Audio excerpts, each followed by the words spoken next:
Opa, boa noite. A gente vai começar aqui a mesa do Movimentos Indígenas Lições de Resistência, mas a gente teve dois imprevistos, o Timote e a Gerá, que seriam os dois indígenas convidados, não conseguiram vir por causa da chuva que teve durante a semana e ficaram meio que ilhados na aldeia e não conseguiram vir. Então a gente pede a compreensão de todos aqui. A gente vai ter na mesa para fazer esse debate, e acho que pode ser mais uma conversa. A gente tem a Adriana Gomes Santos, historiadora de Roraima e professora. Ela organizou e trabalhou nesse livro Genocídio Indígena e Perseguição à Igreja Católica em Roraima, pela Perseu Abramo. E também temos Angela Papiani, que trabalha com comunidades indígenas, a preservação da cultura, e tem essa publicação pela editora Nova Alexandria. Eu acho que a gente pode, já que vai ter que mudar um pouco, improvisar, aqui, já que os dois convidados não puderam vir, colocá-las para falarem um pouco dos seus trabalhos, depois a gente abre para pergunta, algo do tipo. Tá bom? Então vou começar aqui passando a palavra para a Adriane Gomes e depois eu passo para a Angela Papiani. Boa noite a todos e a todas. Quero agradecer o espaço, nesse evento, e também um evento importante que traz temáticas atuais, e fundamentais para serem discutidas hoje, e ainda mais com essa mesa, Infelizmente os nossos colegas indígenas não podem estar aqui, hoje, mas aí a gente traçar um pouco desse diálogo, tentando perceber o papel da resistência indígena e as possibilidades que temos hoje, E especialmente porque hoje o que a gente percebe é que nesse processo histórico que a gente vive, observamos um crescimento de grupos econômicos e políticos vinculados ao agronegócio, que esses grupos econômicos e políticos, por terem se fortalecido, eles acabam, na realidade, fortalecendo o processo de massacre e de violência contra essas comunidades indígenas, quilombolas e campesinos, E aí, o que eu venho discutir um pouco é nessa perspectiva, diante de uma conjuntura, com uma bancada ruralista que inclusive se fortaleceu no Congresso Nacional nos últimos anos, não só nesse período agora, mas durante a ditadura militar e nos governos pós-ditadura militar, diga-se de passagem, todos os governos, eles foram beneficiados desse processo e acabaram se fortalecendo, Por sua vez, o que a gente vê é que a mídia perpassa uma ideia de no sentido de a grande mídia naturaliza esse processo de violência contra os povos indígenas, E aí quando a gente olha as matérias, a gente vê que os povos indígenas são colocados a entrar em confronto, resistiram à retirada da área, E a mesma coisa com relação à questão dos povos quilombolas, Então um discurso, que está aí, mas que não está só nesse momento, mas que estava também no período da ditadura militar, que utilizava-se outros argumentos, mas o método, o mesmo, E aí, quando a gente vê essa violência contra os povos indígenas, o crescimento dessa bancada ruralista, o favorecimento econômico que esses grupos têm hoje no nosso país, a gente vê também um processo de traçar, essa perda de direitos que, além da perda de direitos que a gente está vivendo hoje na conjuntura, a possibilidade de perder os direitos trabalhistas, previdenciários, ainda tem a possibilidade aí com a PEC 215, que afeta diretamente os povos indígenas e quilombolas, A PEC 215 tem 17 anos de tramitação no Congresso, E se a gente for olhar um pouco mais para trás, é um mesmo projeto que foi apresentado no Meridiano 62 pelo Jucá no período da ditadura militar, ainda no início da sua carreira política, né? Então, tem um processo de organização desses grupos econômicos, de retirada de direito desses povos, né? Os poucos direitos que eles conseguiram garantir, né? A gente sabe que a questão da homologação das terras indígenas é uma questão extremamente problemática em nosso país, né? E sem falar que esses conflitos, a questão da segurança dos povos e assistência, né? Assistência médica, que a gente olha assim para as comunidades indígenas no meu estado, o estado de Roraima, muitas crianças indígenas morrem de beriberi, né? Que é falta de vitamina. Então, hoje, né, no século XXI, tem criança indígena morrendo de beriberi. Então, uma falta de assistência médica grotesca, né? Um estado, mesmo, né, nesse processo que a gente considera democrático, que não consegue garantir a assistência desses povos indígenas.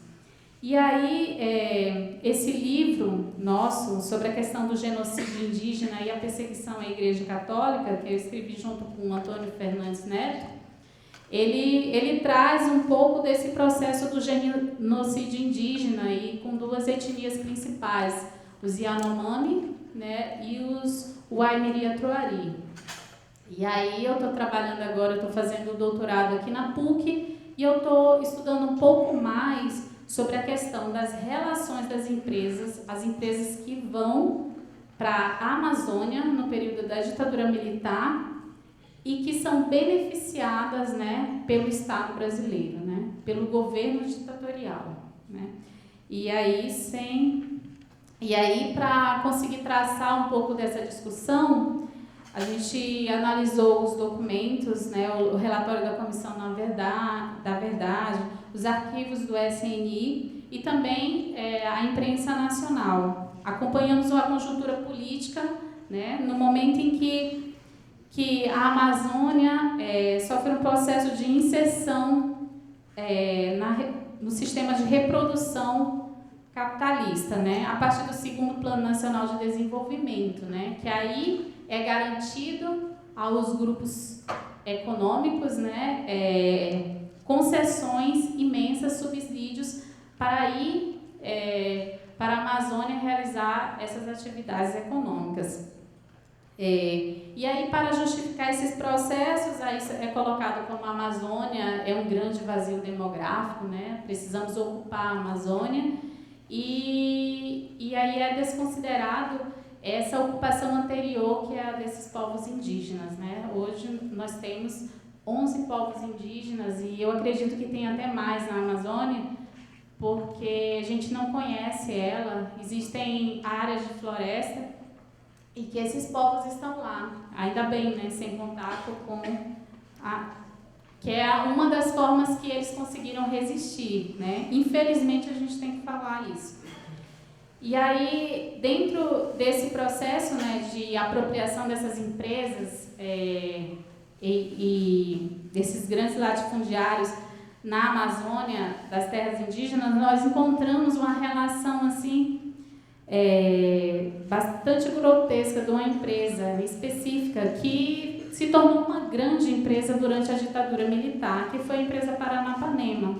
Em alguns momentos, dentro da ditadura militar, durante o governo ditatorial, ela ocupa o segundo maior a colocação como empresa no país, né? Então, isso por quê? Porque ela conseguiu garantir várias concessões do governo, né? E especialmente na Amazônia, na mineração na Amazônia, a construção de estradas, né? Porque nesse momento o governo entendia que era necessário ocupar a Amazônia, então criou uma infraestrutura para que as empresas conseguissem realizar os seus trabalhos dentro da Amazônia, porque o lugar destinado à Amazônia era de mineração e agricultura, né? Então era necessário criar essa infraestrutura, né? E aí, nesse processo, a Paranapanema pega os trabalhos as atividades de construção de estradas, de construção de hidrelétrica, de mineração. Então ela atua em vários campos, ela consegue congregar em torno, né? Ela tem um grupo empresarial muito forte, e aí várias empresas, né, fazem parte desse conglomerado. São 46 empresas que estão sob o controle desse grupo Paranapanema. E essa empresa, a Paranapanema, ela vai para dentro da reserva Uaimirí-Atruari, né? E aí ela participa de 3 atividades principais dentro da reserva Uaimirí-Atruari. A construção da BR-174, que interliga o estado do Amazonas ao estado de Roraima. A construção da hidrelétrica de Balbina, né, que é exigida então pela empresa Eletronorte, né, ela participa do processo de construção. E para a construção dessa hidrelétrica de Balbina, o governo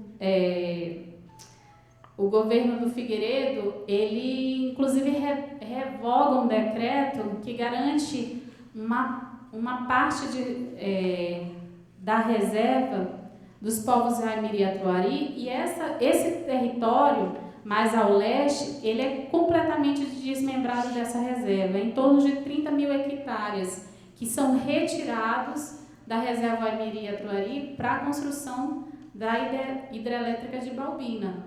E depois de ser desmembrado esse território, a Paranapanema vai para essa mesma região para fazer o processo de extração mineral. Então, assim, é um favorecimento econômico direto da empresa Paranapanema. Só que para realizar o desmembramento do território, retirada dos povos indígenas, esse contato, não é mais utilizada aquela técnica que o SPI, a FUNAI, utilizava para convencimento dos povos, para aldeamento deles em determinados locais. A Paranapanema, ela contrata uma empresa paramilitar, uma empresa de segurança privada, na qual o Comando Militar da Amazônia autoriza, um órgão do governo autoriza que os membros, os funcionários da Sacopan, 400 funcionários da empresa paramilitar, possam se utilizar de armamento, certo? Para, nesses conflitos com os povos indígenas, poceiros e garimpeiros. Então, ela é autorizada pelo Comando Militar para realizar aquilo que eles chamam de limpeza na selva. Como a revista Veja faz uma longa entrevista com os membros dessa empresa e divulga, né, como é que ela realizava o processo de limpeza na selva, para que as empresas pudessem realizar suas atividades econômicas.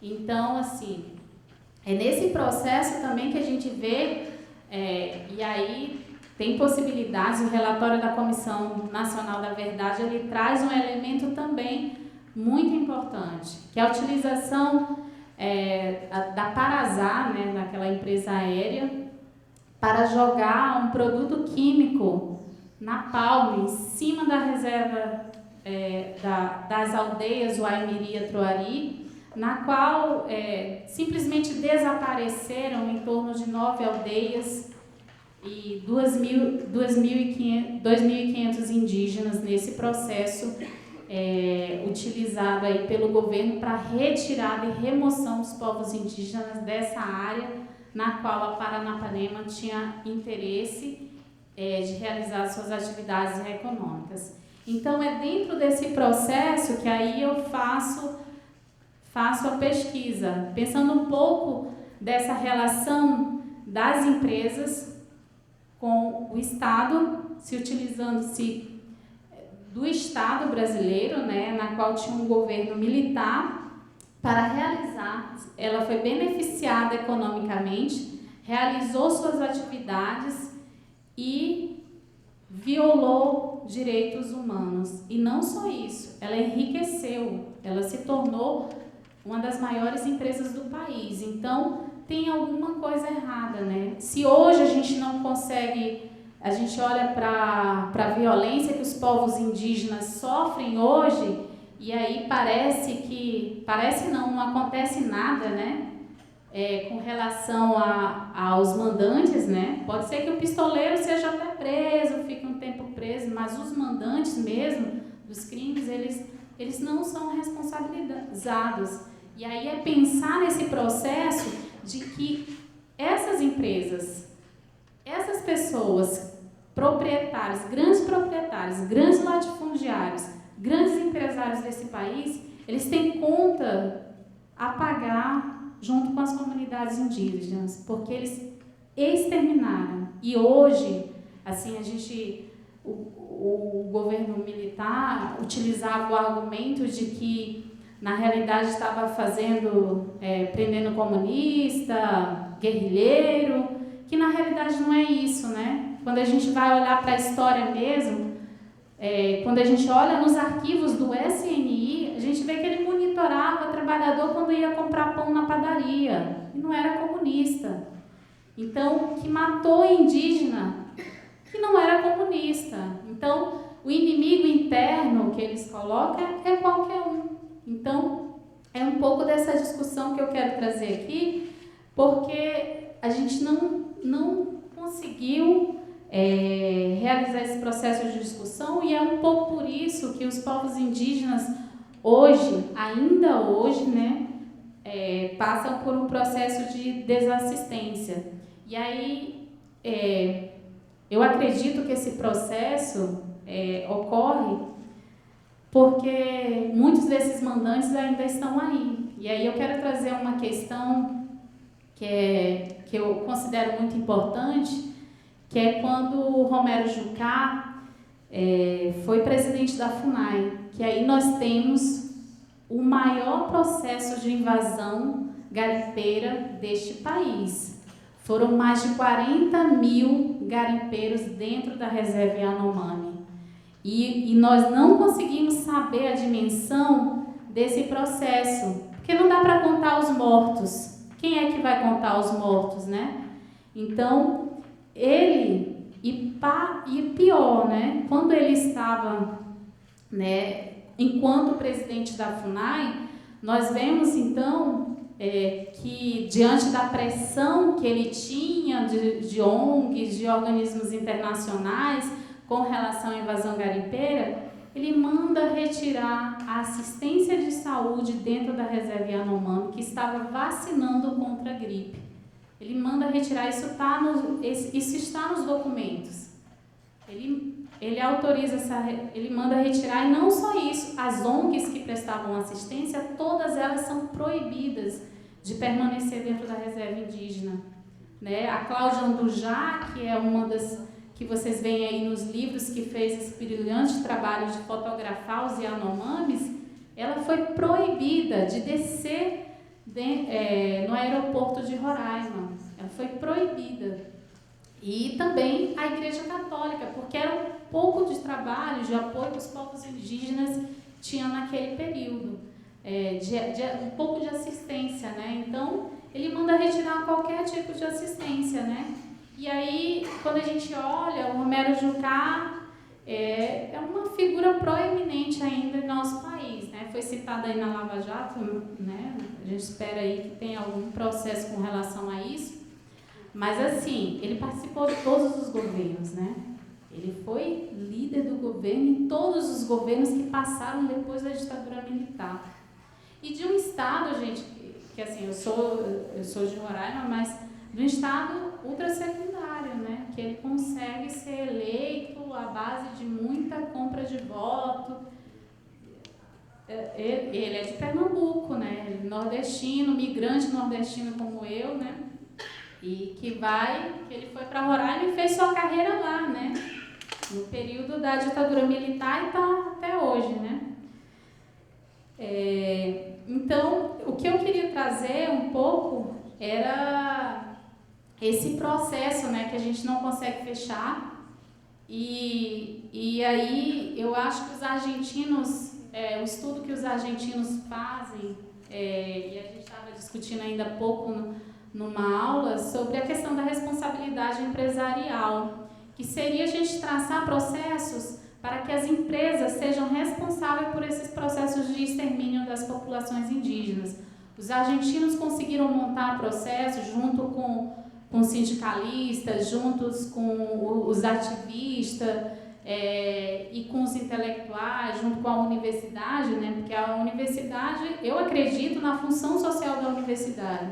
Se a universidade não estiver discutindo aqui a questão indígena, a morte dos indígenas hoje, a questão da cultura indígena, ela vai servir para quê? Né? Que tipo de função social? Né? Não só a questão indígena, mas outros temas que são importantes na nossa sociedade. Então, eu acho que nós temos duas tarefas, pelo menos eu acredito nesse processo, que é preciso construir um grande leque de alianças para apoiar as lutas indígenas, com a unidade dos trabalhadores, do povo pobre, da academia, para juntos apoiar as lutas indígenas e a luta dos povos que há 5 séculos são exterminados. Porque se a gente for contar essa terra aqui era dos povos indígenas, e eles foram muitas etnias foram exterminadas, né? Então, a gente tem que apoiar esse processo de luta e resistência. Responsabilizar as empresas pelos crimes cometidos, né? Porque eles foram os mandantes, eles lucraram nesse processo, se tornaram grandes monopólios e estão aí até hoje. Então, é dentro dessa perspectiva que eu quero que eu trabalho, e eu acredito que é possível com a experiência de luta e de resistência indígena que os povos conseguiram hoje. Hoje eles conseguem ter uma organização, quando a gente olha para a ditadura militar, a gente vê que eles se apoiavam muito na questão da igreja, das ONGs, e não sabia meio que o caminho. Pelo menos quando eu olho hoje, eu acho que eles têm uma experiência histórica de organização, de resistência e luta, e eu acho que isso é possível hoje, essa aliança, e a gente traçar a defesa desses povos, né? E aí, eu queria trazer uma frase do professor Darcy Ribeiro, e aí eu descobri hoje, tragicamente, que o professor Darcy Ribeiro não é considerado bibliografia, né, assim, em algumas universidades. Eu quero trazer uma frase dele hoje por conta dessa discussão que nós tivemos. Ele diz o seguinte, que a coisa mais sagrada dessa sociedade não é Deus, é a propriedade privada. E é isso, né? Eu acho que o sistema capitalista, ele mostra sua face mais nefasta diante desses povos indígenas, né? E aí, eu quero trazer um outro elemento, que eu acho que essa é uma conclusão, e aí é o meu posicionamento um pouco, porque eu acredito nesse processo. Eu acredito que é necessário a gente colocar em pauta de novo a necessidade do socialismo. À medida que o capitalismo, ele não consegue dar as respostas necessárias, né? A gente vê aí, cai ditadura, entra a democracia e o capitalismo não consegue resolver os problemas. Ele continua matando e exterminando. E aí é por isso que eu acredito que depois de 100 anos da Revolução Russa, né, eu acho que é necessário a gente rediscutir a questão do socialismo, se organizar, ver os erros e os acertos para a gente construir uma sociedade mais justa e igualitária. Então, é isso que eu queria deixar aqui como um processo de resistência dos povos indígenas, essa aliança e a necessidade do socialismo. E agradeço aí, estou aberta e me coloco à disposição para questionamentos. Obrigada.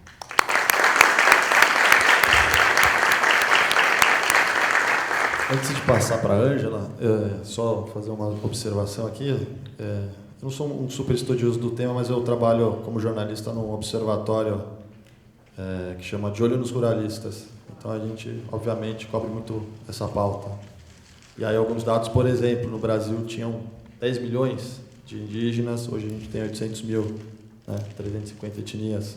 Mas sobre o Homero Jucá, ele era deputado de Pernambuco, e quando começou o processo de garimpo, de exploração no norte da Amazônia, é que eles criaram um diretório da FUNAI, da qual ele foi nomeado. E quando ele foi nomeado, ele falou, mas eu não entendo nada de índio. Por sinal, quando eu via na minha infância os filmes de cowboy indígena, eu sempre torcia para os cowboys. Então, dá para perceber, o atual governo também faz muito isso, é uma autoimplosão de um órgão que deveria defender os indígenas, então você implode eles. A própria reforma da Previdência, que hoje cobre, se passar, né? Mas a proposta é que cobre taxas mensais dos indígenas e seus artesanatos, que é algo inconstitucional, ou seja, se eles começarem a pagar tributo pelo aquilo que eles vendem, só assim eles vão conseguir ter algum tipo de previdência. É outra forma de implodir e deixando morrer, né? Não é mais um ataque, mas é um sufocamento lento.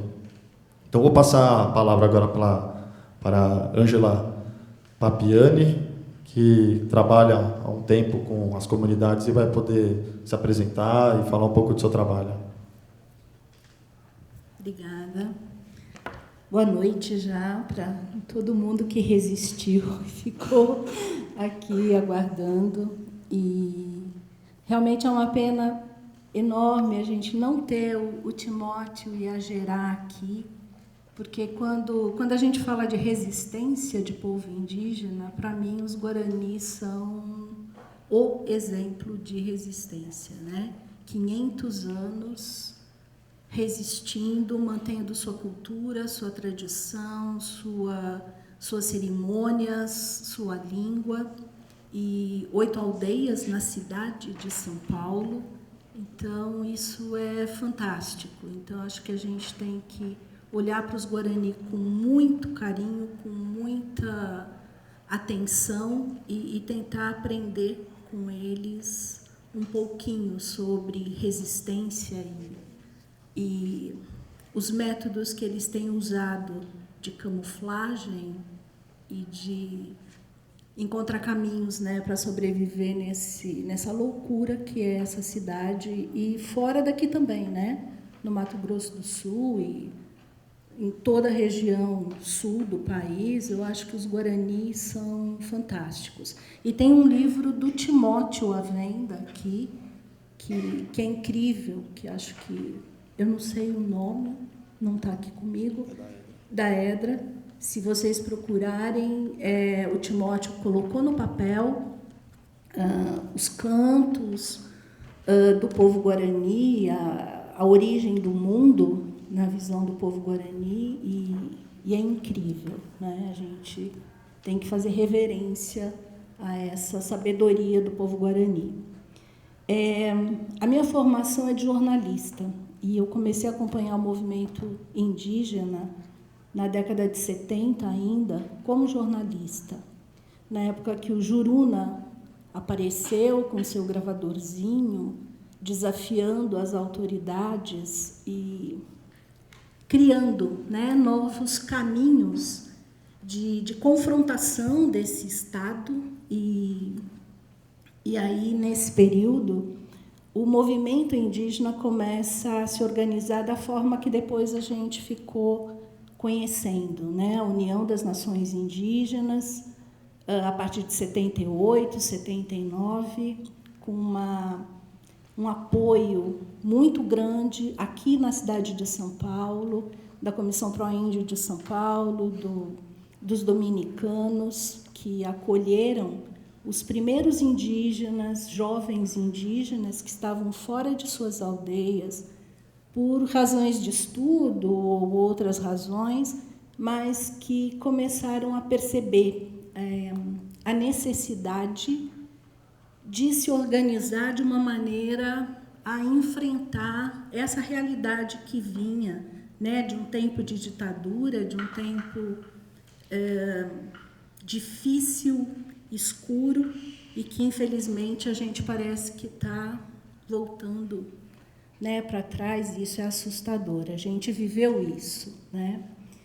E esse movimento que começa a se organizar, ele se dá de uma maneira muito orgânica e dentro da tradição. A tradição indígena é das pessoas se juntarem, conversarem, discutirem longamente sobre os assuntos, e foi assim que algumas pessoas indígenas começaram a percorrer as aldeias do Brasil, viajando de aldeia para aldeia para aldeia, e sentando de noite em volta do fogo e conversando sobre os seus problemas e descobrindo que o inimigo comum era essa sociedade que avançava sobre seus territórios, sobre suas tradições e tentando achar caminhos de se organizar. E, nesse momento, a gente tem uma conjunção muito favorável de vários movimentos sociais, né, antropólogos que se juntaram a esse movimento, a imprensa, jornalistas, juristas, e a gente consegue ter esse movimento indígena, a União das Nações Indígenas, se organizando e crescendo muito rapidamente, né? Até 83, 84, quando o pessoal percebe que a Constituinte é um grande momento, importante momento de defesa, né, dos seus direitos. Alguns indígenas se lançam candidatos a deputados constituintes, nenhum deles se elegeu, infelizmente, mas o movimento para criar um texto favorável ao povo indígena foi um movimento muito bonito, muito sério, muito consciente. E quando, em 88, a gente tem um texto na Constituição, pela primeira vez, reconhecendo direitos a esses povos, parecia que as coisas estavam resolvidas, né? Agora a gente tem uma lei, e agora, daqui para frente, essa lei vai ser cumprida e tudo vai se resolver. E aí a gente passa 30 anos e estamos na situação que a gente está hoje, né? Não é mais a Paranapanema, hoje são outras empresas, né? O Romero Jocá está aí. Engraçado que em 1985 eu ajudei a criar um programa de rádio chamado Programa de Índio, que ia ao ar pela Rádio USP e em outras rádios educativas do Brasil, e que era apresentado, dirigido por pessoas indígenas, né? O Ailton Krenak, o Álvaro Tucano. E nesses programas, toda essa questão da Paranapanema está lá, está colocada, porque o pessoal vinha e falava de uma maneira aberta sobre essa realidade, e as críticas ao Jucá, ao Sarney, que era presidente. E uma coisa engraçada, esses programas hoje podem ser ouvidos na internet, num site que chama programadeindio.org. E de vez em quando a gente recebe uns e-mails, é recorrente isso, de pessoas que escutam o programa, mas não prestam muita atenção, que ele é de 1985, de 1986, e aí a pessoa escreve para a gente falando: nossa, mas esse Jucá falou isso mesmo? Porque o Sarney não sei o quê. É isso. O programa é de 85, mas a realidade é a mesma. A gente voltou, né, de volta ao passado, então ao futuro. E a gente dá risada, né, mas é trágico, né? A gente tem os mesmos personagens e a mesma pressão dos negócios, né? A gente não tem um Estado, a gente tem gerentes de grandes empresas no poder para beneficiar essas corporações, e o povo indígena continua resistindo, né? Eu acho que houve esse momento muito importante até meados da década de 90. Aí a gente tem um esfriamento, né? Acho que tinha uma esperança muito grande em relação à Constituição, às leis, ao respeito às leis, e o pessoal acaba desmoronando, né? Diante dessa avalanche de desrespeito que vem atrás. E acho que agora, no momento crítico que a gente está vivendo, esse movimento indígena volta a se organizar em outras bases, com uma geração nova e com as redes sociais como aliadas, né?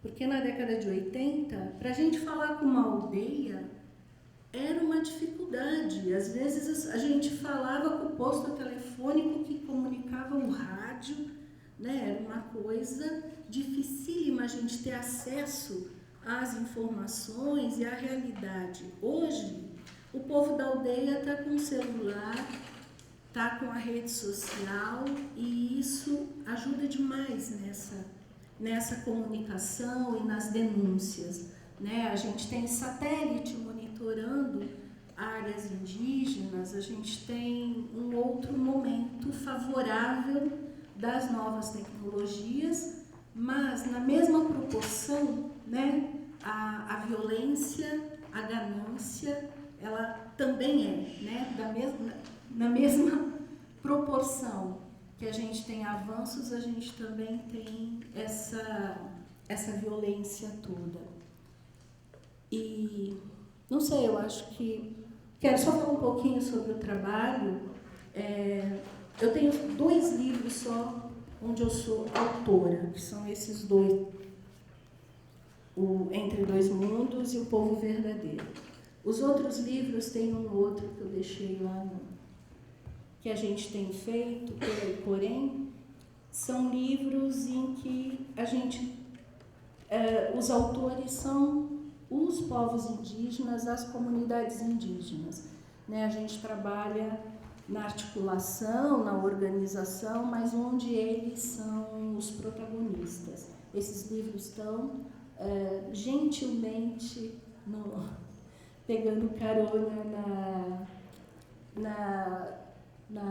no espaço da Nova Alexandria, e se vocês quiserem conhecer, está lá. A gente fez um outro trabalho ano passado, que não está à venda, acho que está na minha bolsa, que foi um projeto do coração, né? Sobre o contato do povo Paiter-Suruí de Rondônia. Eu conheci o pessoal Paiter-Suruí a partir de 1983 e ouvia muitas histórias deles sobre o período do contato, que foi em 69. Isso ficou reverberando assim na minha cabeça. E finalmente, o ano passado, a gente conseguiu um apoio para voltar lá a Rondônia e visitar as 28 aldeias do povo Paiter-Suruí, conversar com os velhos e gravar as histórias deles sobre o contato. Então, o livro, ele traz 17 depoimentos dessas pessoas mais velhas que viveram esse momento do contato, sofreram essa trágica realidade, né? E eu acho que é super importante as pessoas terem conhecimento, porque é igualzinho o que aconteceu com o povo Gavião, Arara, os outros povos de Rondônia, o Uruauau e Yanomami, né? O Davi Yanomami é uma pessoa que também tem um trabalho maravilhoso publicado, A Queda do Céu, com o apoio do Bruce Albert. E ali também o Davi conta as mesmas coisas que os Suruí estão contando aqui nesse livro. E eu acho importantíssimo a gente ter esse contato com a pessoa do povo Yanomami, Paiter, Burum, Boi, né? com essas pessoas, com esses seres humanos, com seus desejos, seus sonhos, suas tragédias, suas perdas, porque senão fica lá assim, né, um índio genérico que desapareceu e a gente perde essa dimensão humana, né? E eu acho que quando a gente tem contato com a história de vida mesmo, com a realidade dessas pessoas, é mais fácil a gente entender o que aconteceu com eles, o que eles passaram e entender que isso continua acontecendo, né? Com todos os povos isolados que a gente ainda tem, a felicidade de ter dentro do Brasil, pessoas que vivem dentro da sua cultura, da sua tradição, sem depender nada, sem conhecer o Brasil, para eles o Brasil não existe, né? Só que com essas corporações, essas empresas, esses interesses pressionando de todo lado e ameaçando, né? E com uma ação da FUNAI que nem sempre é a mais correta, ou então com a não ação agora, porque sem dinheiro as poucas iniciativas, né, de proteção desses povos também já não existem mais, e eles estão à mercê, né, do garimpeiro, do invasor, do madeireiro.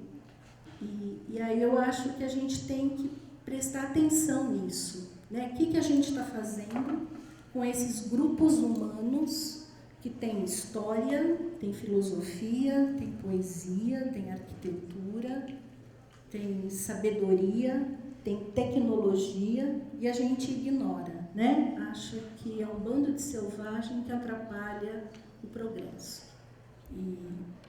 Então, acho que é isso, e a gente pode conversar, e aí ver o que mais que a gente pode estar levantando.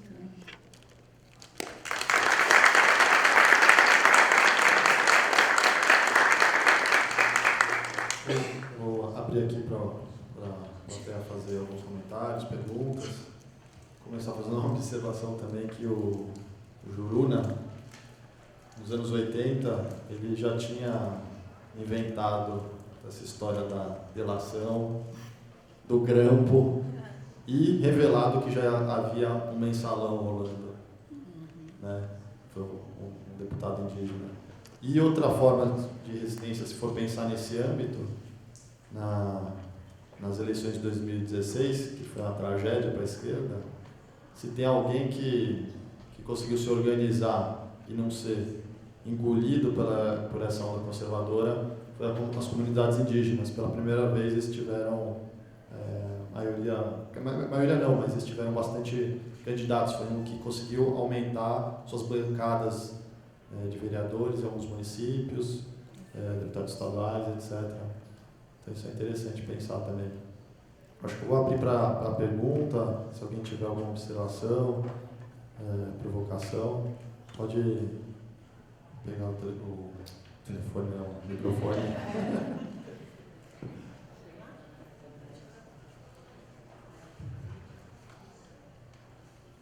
Boa noite, meu nome é Vanessa, eu sou antropóloga, trabalho com povos indígenas há alguns anos, sobretudo em Minas Gerais, sou filha da PUC também.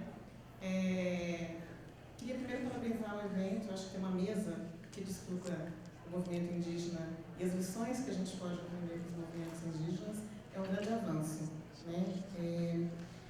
Eu queria pontuar, o tema da mesa é muito provocativo, né? Lições e resistência. O movimento indígena teve em Brasília, agora em abril, no tradicional movimento do acampamento Terra Livre, e a Sônia Guajajara, que é uma liderança, né, expressiva hoje, mulher, né, a gente vai ter uma mesa sobre feminismo depois dessa, ela fala que com aquela violência que foi, né, a reação em Brasília aos indígenas, ela deu um depoimento no Mídia Ninja falando que essas bombas não eram nada para os povos indígenas, que estão recebendo balas e mortes e assassinatos há 500 anos. Então, que eles não estavam fazendo uma leitura de uma tamanha violência como nós, né, que quando vamos à Avenida Paulista e recebemos as bombas, a gente fica muito mexido, né? Então, é isso, né? Classe média branca, PUC é um público de classe média branca, e a gente está se defrontando com um momento muito difícil de resistência e não sabemos muito por onde ir, né? A esquerda ontem, o Boaventura veio falar, foi muito bom, elucidou, apontou caminhos, foi muito interessante, mas eu acho que a gente perde muito quando a gente não olha para a história e continuamos não valorizando o passado dos povos indígenas em termos de resistência e luta, né? Talvez a gente tenha que olhar para isso de uma outra maneira, uma mudança de mentalidade mesmo, né? De que esses povos nos foram, a ideia de que eles são selvagens nos foi passado sobretudo na escola, né? E as universidades têm essa função. A gente tem que mudar paradigmas para poder olhar para esses povos de forma humanizada, porque para ser selvagens é para ser desumanizado, para que se possa cometer as crueldades que ainda cometemos, né? Então, eu queria ouvir a opinião de vocês, né? Roraima, um lugar geograficamente tão distante da gente, ao mesmo tempo tão presente pela figura que é o Romero Jucá no Congresso, historicamente, né? Agora, eu queria ouvir um pouco mais sobre o relato que você trouxe na sua fala, sobre o Napal. O relatório Figueiredo, né, que a Comissão Nacional da Verdade localizou, é um documento extenso, um documento muito rico, mas pouco... Pois é, 7.000 páginas, vários volumes. A população em geral e eu, né, que trabalho com o tema também, não me debrucei sobre esse relatório, então se você teve a oportunidade de olhar, se você pudesse compartilhar mais informações, eu não sabia do Napal.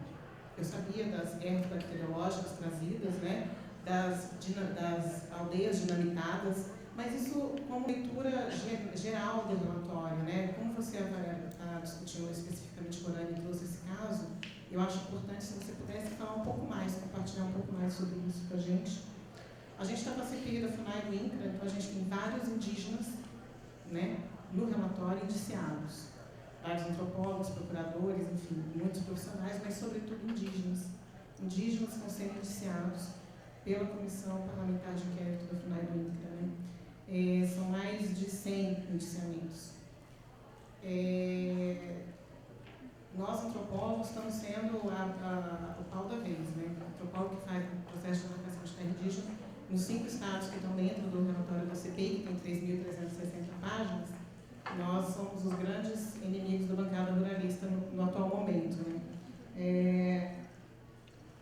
Junto com isso, a gente tem várias MPs para flexibilização do licenciamento ambiental. Quando você fala de mineração, né, das rodovias, no estado atual da nossa legislação, nós estamos falando de processos de licenciamento. A princípio, hoje, nós teríamos uma legislação para isso, né? Então, eu queria que você tratasse um pouco disso. Você falou muito da ditadura militar, né? A gente tinha um estado de exceção. Hoje a gente pode discutir se a gente está no estado de exceção ou não, mas a gente tem medidas provisórias sendo aí votadas, onde a gente vê se o licenciamento ambiental, na minha opinião, na minha análise, ele já é condenado na sua origem, por todo o processo que como ele pauta o próprio licenciamento. Eu queria ouvir de você essa flexibilização que a gente está tendo no atual momento, sobretudo olhando para o caso de Mariana, onde estão os Krenak, na margem do Rio Doce, os Tupiniquins, Guarani, na foz do Rio Doce, no Espírito Santo, onde o empreendedor, né, o autor do ato, é visto como um empreendedor, e a gente está tendo uma dificuldade. Quer dizer, o maior crime de mineração no país, no Brasil, no mundo, e a gente tem concomitantemente esse fato e a flexibilização de licenciamento ambiental.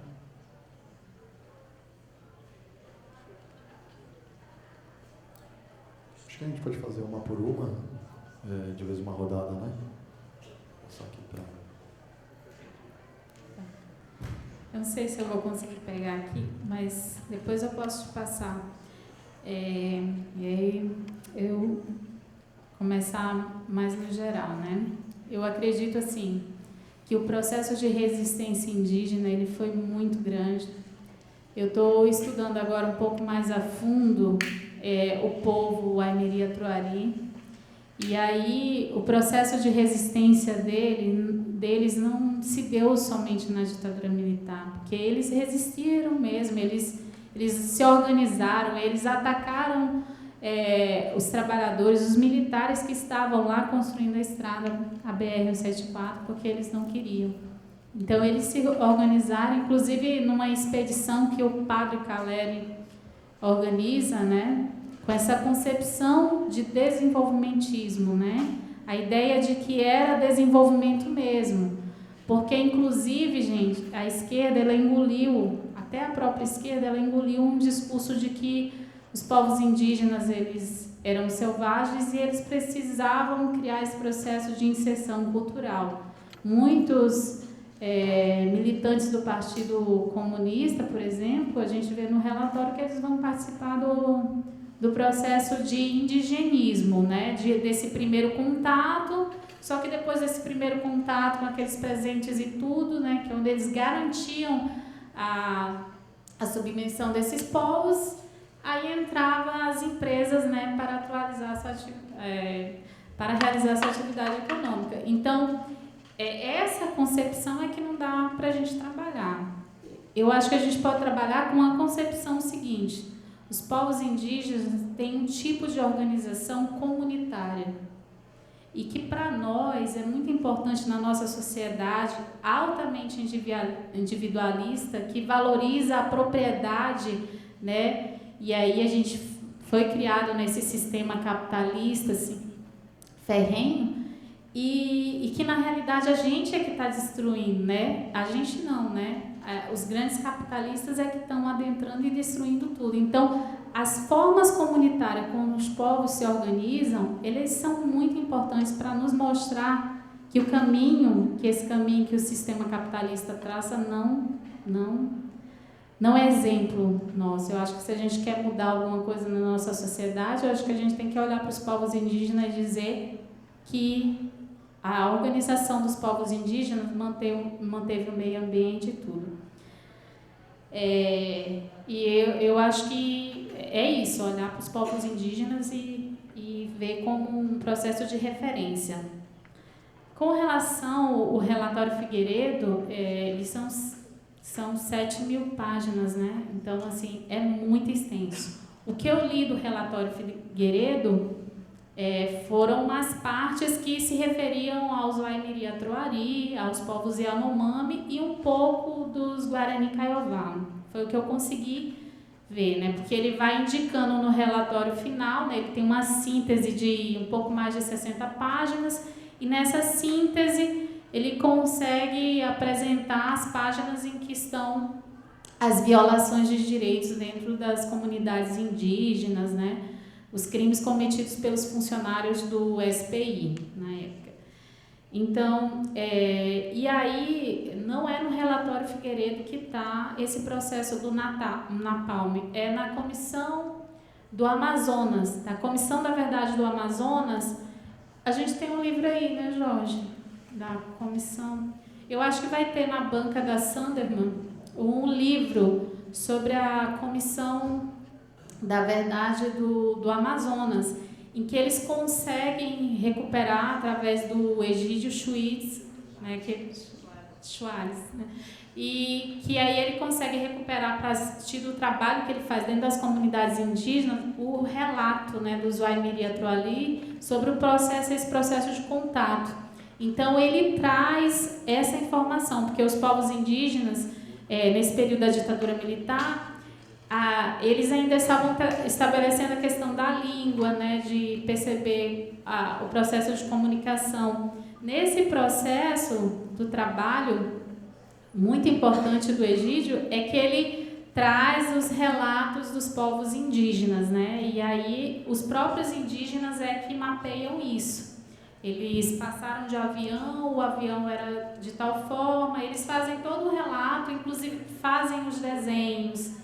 E aí eles relatam que jogaram pó vermelho, e aí depois que esse pó vermelho, que teve esse sobrevoo e as pessoas foram contaminadas com esse pó vermelho, essas pessoas morreram. E tem apenas um sobrevivente dessa comunidade, dessas 9 aldeias indígenas. E aí, a partir disso, eles conseguem fazer um levantamento também, né, dessas pessoas que morreram. Eles conseguem contabilizar 2.500, eu não sei se é isso mesmo, porque eu acho que é uma estimativa, né? Não dá pra gente dizer que foi isso mesmo. Então, é lá que eu encontrei essa coisa do Napalm. Sobre a questão da legislação atual, gente, a nossa legislação, ela é para defender a propriedade privada, é para defender o capital, é para defender os empresários.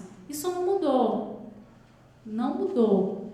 E assim, hoje, o que as comunidades, os povos indígenas enfrentam mesmo processo de serem vítimas desse sistema que está aí, um sistema que é nefasto, o sistema jurídico ele protege. Em Roraima nós temos um processo lá que é absurdo, que é a questão do lavrado, né? Lá nós temos uma área de cerrado que nós denominamos de lavrado. Essa área de lavrado ela é extremamente importante para os povos indígenas, extremamente importante para todos os seres humanos que habitam aquela região e que habitam esse país. Né? No meio da Amazônia, da floresta amazônica, tem um cerrado lá, que é um lavrado. Então, esse espaço que tentaram, né, fazer uma reserva ambiental e tudo, ele foi tomado pelos grandes latifundiários estrangeiros. A maior expressão dele é o Walter Vogel, que é um suíço que mora lá em Roraima, tem grandes propriedades, grandes extensões de terras que adquiriu durante a ditadura militar.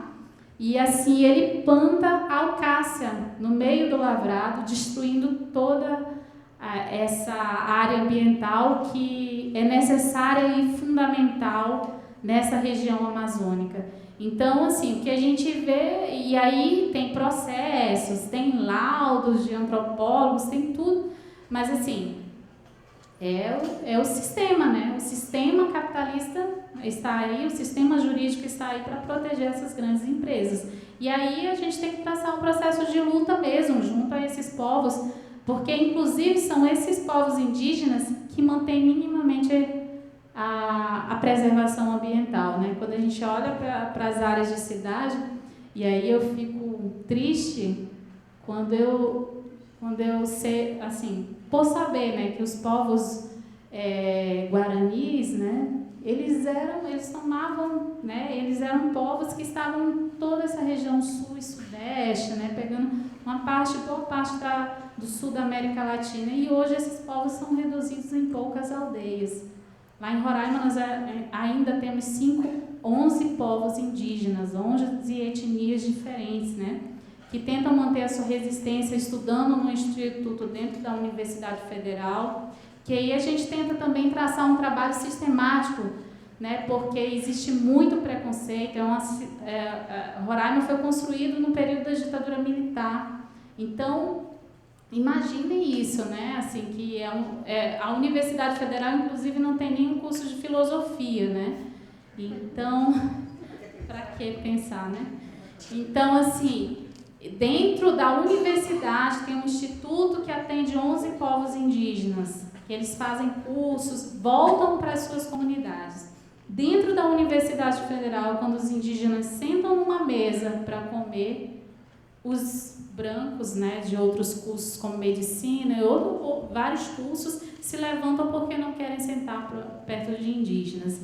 Então, a gente tem que fazer esse trabalho que é cotidiano, que é sistemático, de diálogo com esses povos e levar aonde a gente pode esse processo de resistência. Porque até mesmo para fazer um curso superior dentro da universidade é negado a esses povos. Então, assim, é o máximo de exceção desse sistema capitalista. Eu acho que o estado de exceção ele continua. O sistema capitalista é um estado de exceção. Esses governos eles têm uma estrutura, né, para excluir essas minorias étnicas, né, que a gente na realidade tem que traçar um processo de resistência e defesa. Eu não sei se eu consigo responder as suas colocações.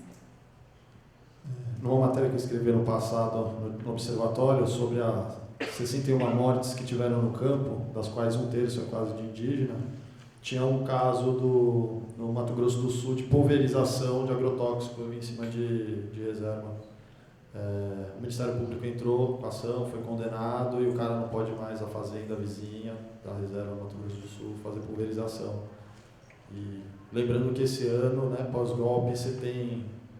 Ano passado a gente chegou a 2013, ou seja, a gente chegou os dados de morte no campo pré-governo Lula, etc. E esse ano, já agora, no meio de maio, já tinha 40 mortes. Provavelmente a gente vai chegar a 80, 90, a gente vai chegar algo a nível 1985, assim, o nível de mortes. Porque o estado de exceção é criado pelo próprio Estado, e se o Estado colocado agora, tendo como ministro da Justiça, tinha pelo menos o Osmar Serraglio, que era um ruralista hardcore, assim, e a FUNAI está ligada ao Ministério da Justiça, ele vai, né, logo que ele entrou, ele disse que terra não mata a fome, né, o cara super ligado à carne fraca, né, chamando o operador do esquema no Ministério da Agricultura como grande chefe. Então, é um estado de exceção meio que permanente, né, isso ficou bem claro na primeira mesa. Mas eu vou abrir de novo para quem quiser uma fala, pergunta, provocação.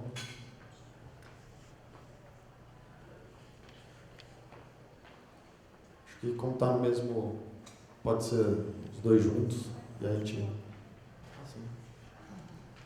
Eu só gostaria de saber que os indígenas eles se veem numa situação muito mais extrema quando eles vão realizar os seus próprios protestos. Não apenas a bala de verdade, só que também se dá numa região mais isolada, você não vai juntar 100 mil pessoas em protesto para ter alguma visibilidade. Eu queria saber se tem algum tipo de lição que a gente consegue derivar da luta de resistência dos indígenas. Obrigado.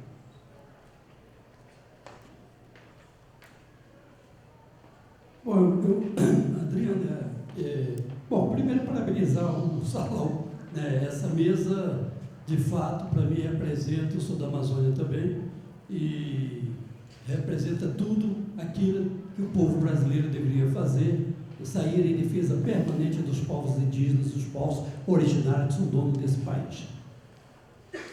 Sobre a pesquisa que a Adriana fez, não só sobre esse livro, mas também colando um pouco com a Comissão da Verdade do Amazonas, na realidade, as atrocidades praticadas pelo governo militar contra as populações indígenas deveria e merece ser estudada profundamente por todos nós brasileiros, né? Mais de 8 mil indígenas desapareceram com esses projetos megalomaníacos da geopolítica e da estrategista militar para a ocupação da Amazônia. E isso até hoje não foi discutido e trazido a termo, mesmo com a Comissão da Verdade, que essa Comissão da Verdade foi uma inverdade, porque sequer até hoje levou aos tribunais os mandantes dos crimes da ditadura militar desse país. Sequer, quer se fale de guerrilha urbana, quer se fale da guerrilha rural, quer se fale das ocupações que esses militares e esse boca de lata, que assim que é conhecido, esse mandante do crime, Romero Jucá, porque para entrar nessas regiões ele recebia sempre as latas de ouro. Era assim, por isso que ele é conhecido como boca de lata lá na região. Tá? O safado, o salafrário, como é toda essa coxa que está aí na realidade. Porque, na realidade, o que se vê no Congresso Nacional, desde a ditadura, é que ninguém se moveu concretamente para apaziguar e para titular essas terras dessas organizações. Essas organizações imperialistas, todas que avançaram, a Salcopan, como ela falou, o Comando Militar da Amazônia, gente, o Comando Militar da Amazônia liberou para eles usarem armas pesadas naquela ocasião para ocupar, fazer uma limpeza étnica nos seus territórios. Isso é vergonhoso. Então é isso que a gente tem que realmente ficar discutindo, trazer à tona. Eu acho que nós estamos num momento certo, né, para tentar resgatar um pouco esse trabalho e, logicamente, nós nos apropriarmos mais, conhecermos mais, que é muito bonito, logicamente. Todo mundo acha que cultura de gente é lindo, né? Vamos dançar e tal. Não é só isso não, gente. Essa cultura é muito rica, né? Hoje nós temos na Amazônia isso, quer dizer, bastante limitados, e mesmo no Pará, onde eu sou originário, e todo o Amazonas, mas a resistência dos Waiwiri na construção do 74 é fantástico, porque eles foram para o enfrentamento mesmo, sabe? E é isso, ele não tem nada a perder. porque o que eles têm, o território sagrado, aquilo que eles defendem, eles cultuam e tudo mais, se você vai lá e tira eles, é a morte. Então, tanto faz morrer de tiro ou morrer de qualquer coisa. Então, eu queria lembrar também, Adriana, assim, que nessa tua discussão você falou de uma outra situação que você está colocando, né, nesse novo estudo que você pretende fazer, sobre indenização ou a responsabilidade dessas empresas nesses assassinatos. Porque mesmo no campo urbano, aqui mesmo em São Paulo, na época da ditadura, já se comprovou que a Folha de São Paulo, né, se aliava ao BAN para matar os lutadores, todos os comunistas que eram considerados subversivos naquela época, e até hoje ninguém foi ao Banco do Réus. Então essas empresas, né, que atuaram aqui em São Paulo, Rio de Janeiro, principalmente em Minas Gerais, nunca foram também ao Banco do Réus, a Volkswagen, e por aí vai, nós vamos falar inúmeras empresas que se aliaram para manter o status quo do imperialismo desse país. É por isso que nós não concordamos, nós não somos um país imperialista, como algumas correntes defendem, para a América do Sul ou para o Cone Sul. Nós somos um país ainda neocolonialista, né, que estamos nesse aspecto ainda introdutório e tudo mais.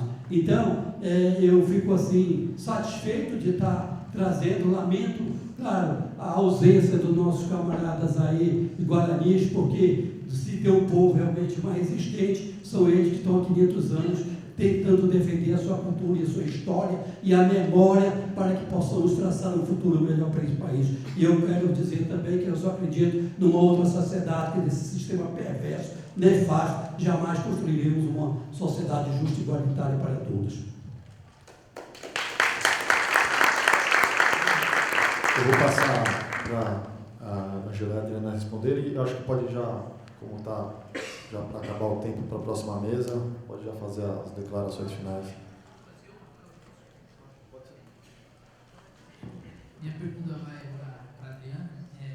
Eu gostaria que você colocasse um pouco, Adriana, o papel da Igreja Católica e, sobretudo, os indivíduos ligados à teologia da libertação, na resistência, na contribuição da organização desses povos indígenas. E lembrar também que durante a ditadura, um jurista, né, amigo do Miguel Reale Pai, o Alfredo Buzaide, também da USP, foi o encarregado pela ditadura Médici para negar o genocídio indígena diante da imprensa internacional. E eles atacavam justamente esses padres de comunismo, né, acusando essa teologia da libertação como uma infiltração comunista na igreja latino-americana.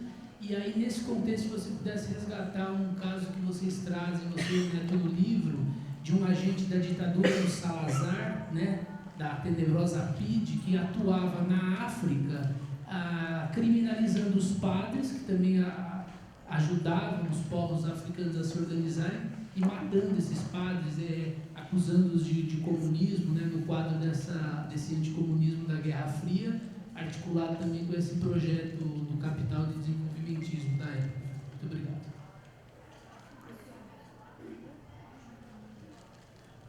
Boa noite. Meu nome é Silvia, acompanho, apoio o movimento indígena desde 84.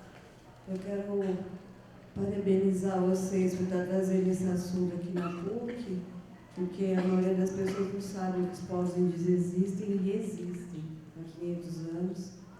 O movimento indígena desde as décadas de 70 e 80, e que a vida deles não é só dança, paruta, essas coisas bonitas que eles fazem, artesanato, coisa ali, mas que eles estão sofrendo no dia a dia de genocídio, etnocídio, em vários locais do país, né? Então, quero parabenizar por vocês terem e continuar também, né? Fazendo outras mesas,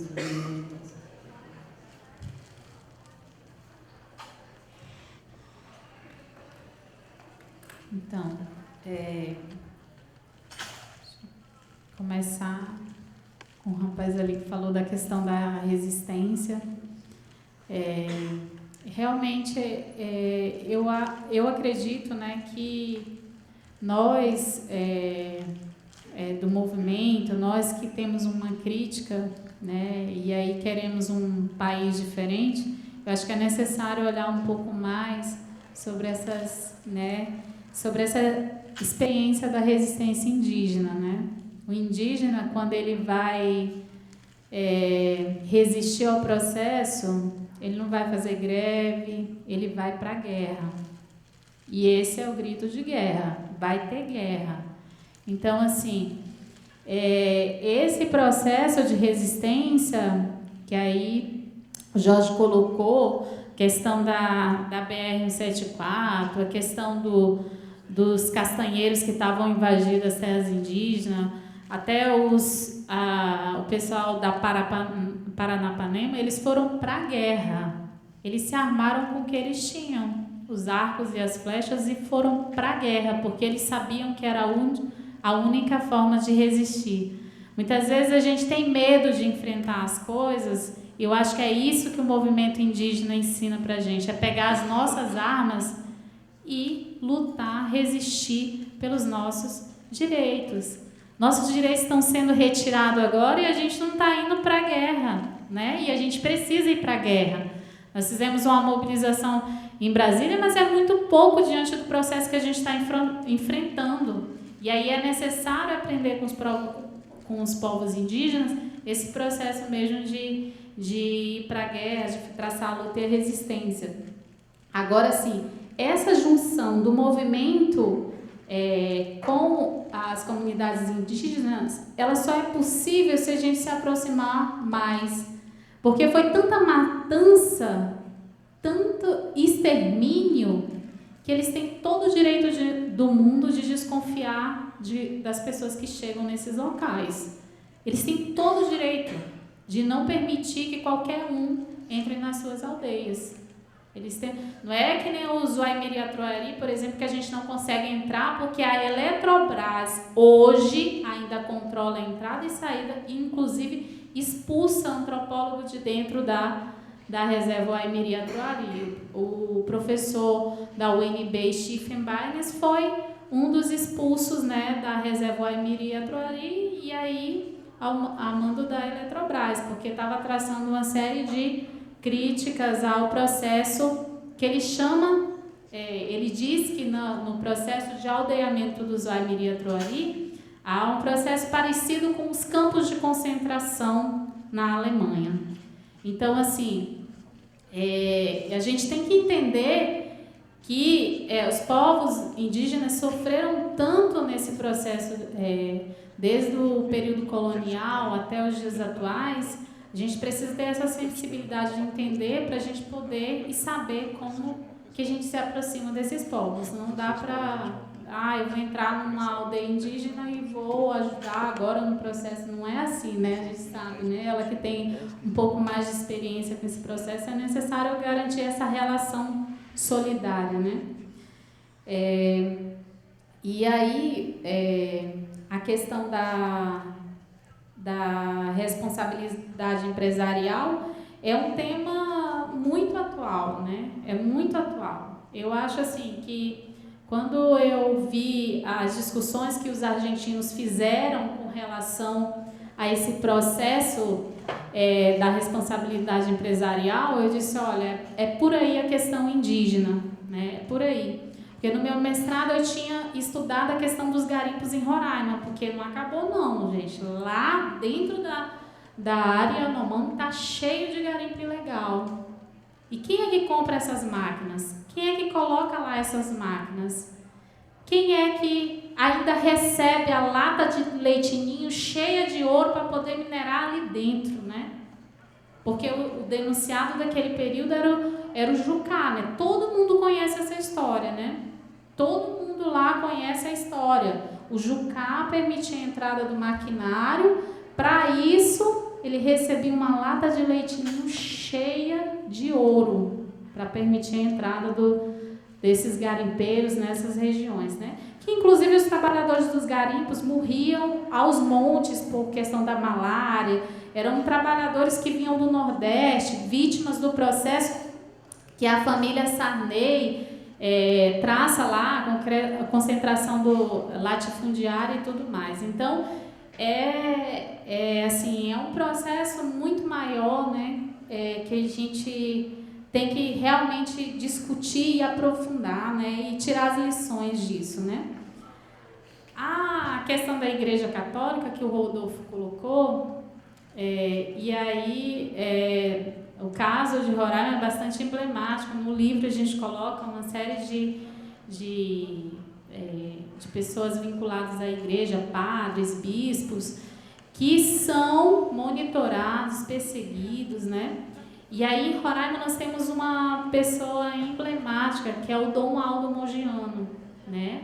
Que não era comunista, não era de esquerda, era só um bispo da igreja tentando salvar os povos indígenas. E assim, ele sofre um processo de denúncia, responde a vários inquéritos, né? É expulso, é proibido de entrar também, né, dentro da reserva indígena. Outros padres também são perseguidos, entendeu? Inclusive, assim, a Igreja Católica, em alguns momentos, ela se torna revolucionária. Por quê? Revolucionária porque queria salvar os povos indígenas, né, na década de 70.